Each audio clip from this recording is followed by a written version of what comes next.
Good morning, students and teachers. This is Phil and Ephraim coming at you from the Bulldog Bites HQ. Today we'll be giving a tutorial on cybersecurity, and we hope you enjoy.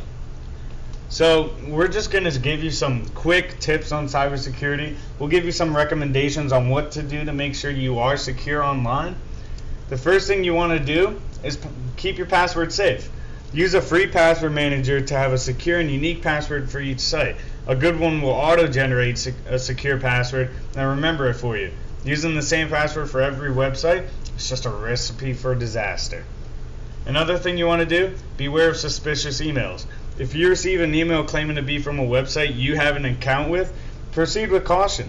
Often bad actors will fake emails from major sites claiming that there is an issue with your account. These emails will send you to a fake login page for the website designed to steal your login info. The next thing you want to do, actually read what permissions an app asks for. When you install an app, it will ask for certain permissions to access features of your phone. Think critically and read through these. Does a game really need access to your location and your contacts? Should that fancy calculator be asking to look through your camera roll or controlling Bluetooth?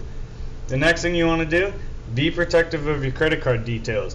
There's a lot of people who would love to have your card information, so always stay on your toes. Never give that information out to a site you aren't 110% sure is trustworthy. Examples: Amazon, the App Store, PayPal, eBay. If you absolutely must buy something from somewhere else, do your research on it. Then instead of your bank information, use a PayPal account with only the money you need in it. If that's not an option, use a service like privacy.com to get a one-time credit card number. If you have a credit card from Capital One or Chase, you may be able to do this through your card without using a third-party service. The next thing you want to do, just beware of free VPNs. A VPN is a virtually private network and is a valuable tool if you need to protect your privacy online or just want to stay one step ahead of advertisers and the nosy ISP all your traffic goes through. However, running a VPN service costs money.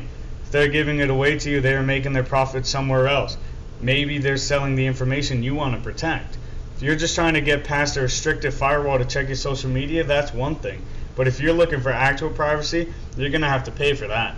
As always, just do your research. Look for services that don't store logs or have been audited in the past and found to not have information on persistent storage.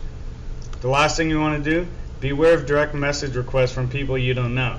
There's been a lot of viruses and scams getting spread through direct messages. If you don't know who it is, check their bio and see if you have mutual friends with them. Don't click the link that's associated with it. If you see all this is okay, then you can click accept. So now we're just going to give you some recommendations about what to do when you're online. If you're uncertain about anything, just Google it. If you're not sure about something or just have a bad feeling about it, then do a Google search. Just make sure you're not going to a website controlled by whatever it is you're suspicious of. Look at multiple sources, see if anyone has had issues with this in the past. If you don't find anything, proceed, but make sure you do it cautiously. Next thing, don't take photos of things you don't want people to see. We can't prevent you from doing anything stupid, but if you're going to, don't document it. Anything you photograph or videotape could be seen by everyone. If any small mishap happens, it's likely that your camera roll will get exposed. Don't have anything that'll get you in trouble in it. The next thing you want to do, think twice about publishing posts. Nothing you put on social media is really private. Even if you have a private account, you cannot guarantee that only your followers will see it. From simply having someone show that post to the person next to them to larger flaws with Instagram security, it's simply not worth the risk. Well, that about wraps up our cybersecurity lesson. Please don't forget to like, share this video, and subscribe to our YouTube channel. If you're experiencing any difficulty in a subject area, please fill out a request ticket located in the description below. Have a great day.